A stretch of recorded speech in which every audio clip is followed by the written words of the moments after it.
Baik, kita kembali lagi di Sudut Pandang masih dengan Bu Ana Morinda dari DPRD Kota Metro. Dan tadi sudah 3 segmen kita lalui dengan berbagai macam persoalan yang ada di Kota Metro. Dan sekarang yang kita akan mencoba memberikan satu penilaian atas nama Ana Morinda, seorang sahabatnya Pak Lukman Hakim, terhadap selama ini kinerja Pak Lukman Hakim dari satu dasawarsa ya yang dilakukan oleh Pak Lukman Hakim. Ini boleh berpanjang lebar, silakan Mbak Ana. Ya, karena beliau sudah tidak calon kada lagi, ya, jadi boleh berpanjang lebar. Ya, kalau beliau calon kada, nanti saya sosialisasi, nggak boleh. Ya, betul. Nggak ada beban sekarang. Ya, sebagai sahabat, sebagai orang yang lebih muda, saya menganggap beliau adalah pemimpin yang luar biasa. 3 periode, di mana 1 periode beliau mengawalinya sebagai wakil ya. Waktu itu saya kira tidak semua pemimpin mampu seperti beliau. Bahwa setiap manusia tidak sempurna, kita semua tidak ada yang sempurna. Gitu. Tapi ada yang saya catat dari beliau, Mas Don. Ketika itu saya baru dilantik untuk periode yang kedua, baru pelantikan ketua DPRD. Saya sampaikan, beliau tanya bagaimana perasaan Mbak Ana, saya bilang matahari masih terlalu dini Pak, saya bilang belum menghangatkan dan masih jauh sinarnya untuk saya. Ketika itu saya baru dilantik, saya masih punya banyak PR yang tidak ringan. Apa yang dia sampaikan? Beliau sampaikan pada saya, Bu, memimpin itu kuncinya adalah sabar. Dan pemimpin yang akan memenangkan seluruh masalah adalah pemimpin yang paling sabar. Ternyata benar, walaupun sabar itu berat dan memerlukan waktu yang luar biasa. Tantangannya luar biasa, tapi beliau benar. Dan itu menjadi salah satu pegangan saya ketika saya harus berada di tempat saya hari ini. Hal lain yang saya ingat tentang beliau, ternyata juga beliau orang yang manusia banget. Jadi satu hari ada kegiatan dengan Kapolres, dengan Forkopimda, kami mengunjungi fasilitas lapangan tembak di 24. Di akhir-akhir masa jabatannya sebagai pemimpin, beliau sangat tampak bahagia, sangat enjoy dan happy. Dan ketika latihan itu beliau menunjukkan bahwa beliau manusia banget yang sangat-sangat sama dengan kami. Ketika kita ajak bergembira, beliau juga menunjukkan sisi-sisi manusianya. Dan bagi saya itu hal yang baik, karena setiap orang akan melalui hal yang akan beliau hadapi ini. Setiap kehidupan ada permulaan dan pasti akan ada akhirnya. Dan sebagai manusia yang harus terus hidup, kita harus, ketika itu berakhir, kita harus membuat permulaan yang baru. Ya. Satu yang mungkin menarik, apa yang bisa ditinggalkan oleh Pak Lukman selama 15 tahun ya, kalau ditambah dengan wakil. Kota pendidikan mungkin barangkali gagasan beliau, atau ada program-program lain yang layak jadi ikon Kota Metro. Ya, selain bahwa beliau berhasil membudayakan. Jadi yang paling sulit dari seorang pemimpin adalah membuat budaya baru atau merubah satu kebudayaan. Dan menurut saya beliau berhasil untuk membentuk satu budaya baru bagi masyarakat yang visi kotanya adalah kota pendidikan, yang hidup dengan cara yang terdidik dan cerdas di semua lini masyarakat. Pekerja kasar yang cerdas, tukang becak kita yang cerdas, pedagang kita yang cerdas, pemulung kita yang cerdas. Nah, saya kira membentuk budaya yang seperti ini, yang cerdas, yang kemudian karena cerdas mereka memilih untuk hidup sehat. Ini budaya yang baru. Saya kira beliau cukup berhasil. Dalam soal politik bagaimana membangun menurut Mbak Ana ya, bagaimana beliau membangun sinergitas dengan teman-teman di legislatif. Padahal suka kan ya ada benturan dikit, balik lagi benturan. Nah, seperti apa gitu? Itu dinamika. Jadi dalam perbincangan politik, eksekutif dan legislatif, kalau tidak pernah bertengkar karena hal sesuatu dalam tanda kutip bertengkar ya gitu, maksudnya berdiskusi dengan keras, saya kira nanti rakyat harus deg-degan. Kok lurus-lurus aja? Justru diskusi kita yang sangat hangat, yang kemudian pasang surut, itu kita lalui bersama-sama seperti yang tadi. Seperti kita menjalankan sebuah kapal yang ketika nahkodanya bilang ke selatan, tapi sebelum memutuskan ke selatan, misalnya 32 knot kanan gitu kan ya. Nah, sebelum itu dilakukan tentu kita harus memberikan masukan, jangan dong gitu. Jangan 32, 29 misalnya. Saya kira itu juga atas pemikiran yang terbaik untuk rakyat. Itu adalah hubungan yang pasang surut, yang dinamis dengan dinamika, tapi untuk bergerak supaya roda pemerintahannya bergerak dan memberikan yang terbaik untuk rakyat. Iya, artinya Pak Lukman juga menguasai dinamika. Artinya bisa tarik ulur, tali ulur seperti itu ya, Mbak ya. Dan apa yang sebetulnya perlu diteladani dari seorang Lukman Hakim menurut Mbak Ana? Ini pertanyaan yang sangat pribadi, Mas Don. Ya. Tapi yang pasti di usia yang 63 tahun.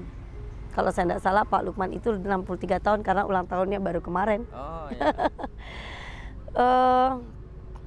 Beliau adalah pribadi yang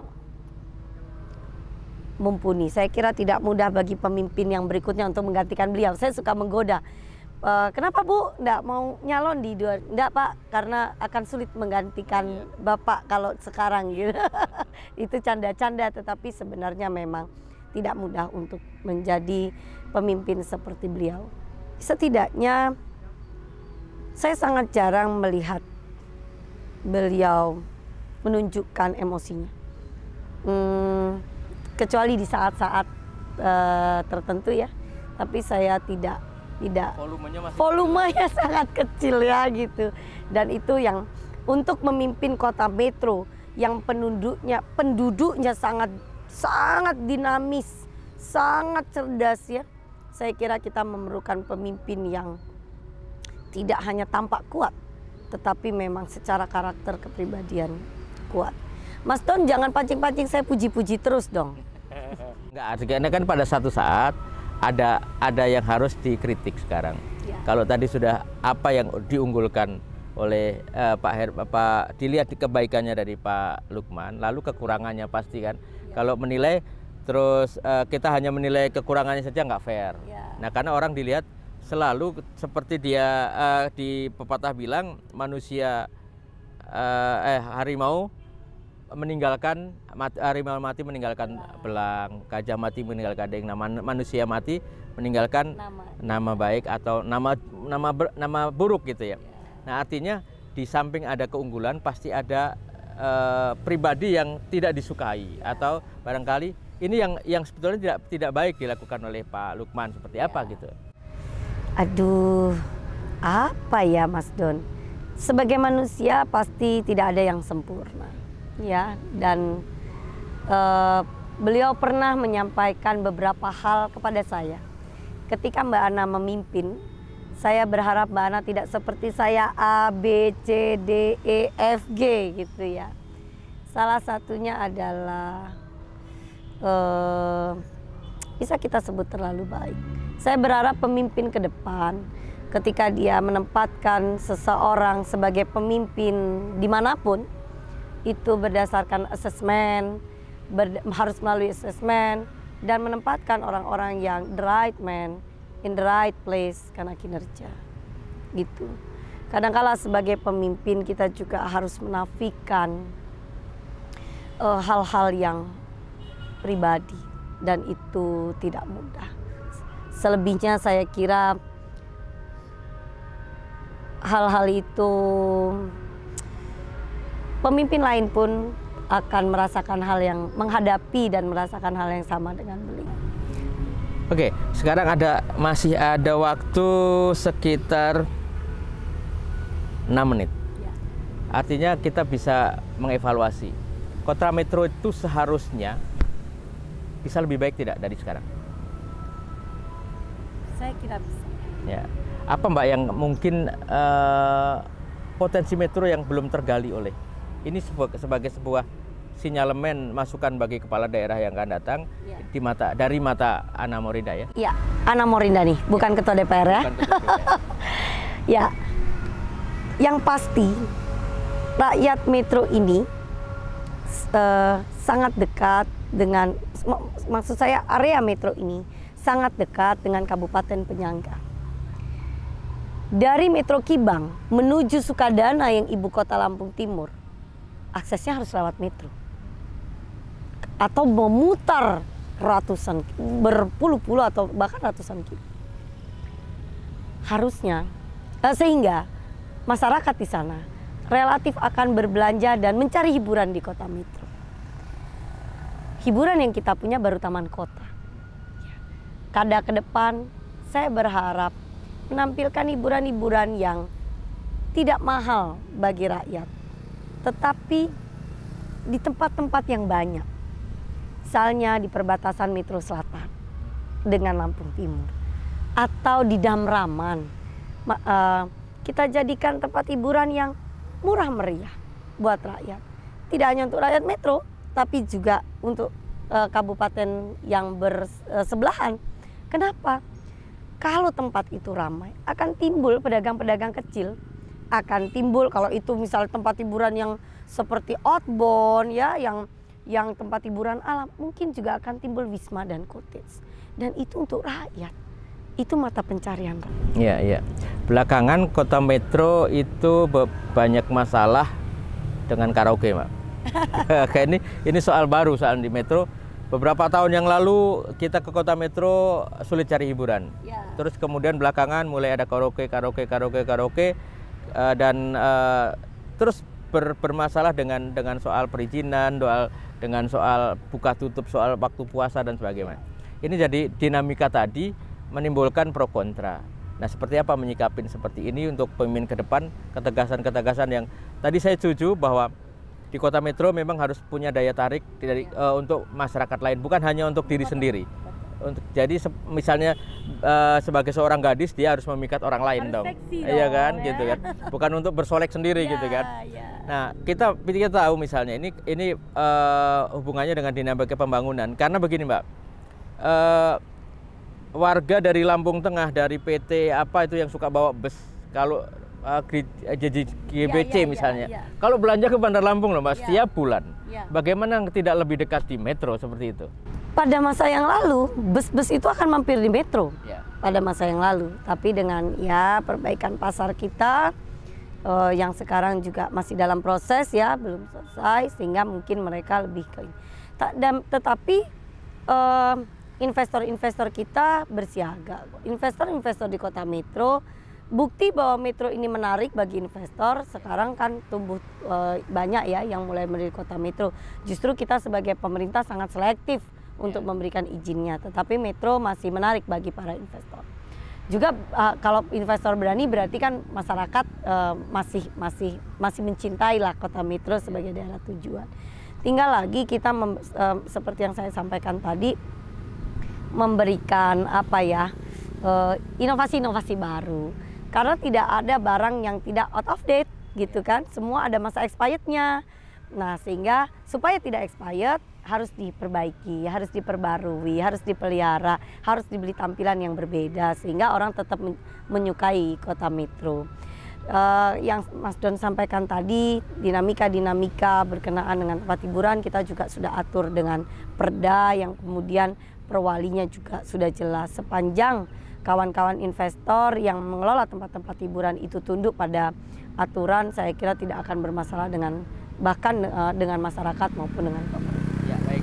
Di closing statement Mbak, karena kita tinggal beberapa menit, 1,5 menit. Closing statement apa yang kebetulan tadi belum Mbak Ana sampaikan kepada pemirsa, dan kemungkinan ini akan menjadi satu closing statement yang sangat berharga bagi kita semua. Ya. Menghadapi pilkada ke depan, saya mengajak kepada masyarakat untuk mulai menilai, memperhatikan, kemudian membawanya kepada pertimbangan sebelum kemudian memberikan pilihannya di TPS di bulan Desember nanti untuk memilih kada yang bervisi dan akan membawa masyarakat dan kota Metro ini menuju ke suatu kota dan kehidupan yang lebih baik. Saya juga berharap kita semua saling menghormati dan menghargai dalam proses ini, sehingga Metro tetap dalam keadaan aman dan kondusif, karena yang kita pilih adalah pemimpin kota. Maka jangan sampai memberikan ekses-ekses negatif di kehidupan sosial masyarakat. Oke, baik, terima kasih Mbak Ana, sudah 1 jam kita bersama. Di satu saat nanti saya akan kembali mengajak jalan-jalan ke seluruh kota Metro. Siap. Sekaligus sebagai ketua DPRD biar tahu apa yang harus dilakukan oleh ininya. Nanti kita kuntit dari belakang ya. Siap. Terima kasih sudah menyediakan waktu yang cukup buat Detik Lampung. Pemirsa, demikian tadi sudut pandang yang sudah kita lakukan selama 1 jam dengan Ana Morinda, Ketua DPRD Kota Metro. Kita akan ketemu lagi di lain kesempatan dengan narasumber yang lain. Saya Don Peci pamit. Wassalamualaikum warahmatullahi wabarakatuh. Waalaikumsalam warahmatullahi wabarakatuh. Terima kasih Mbak. Terima kasih Mas Don.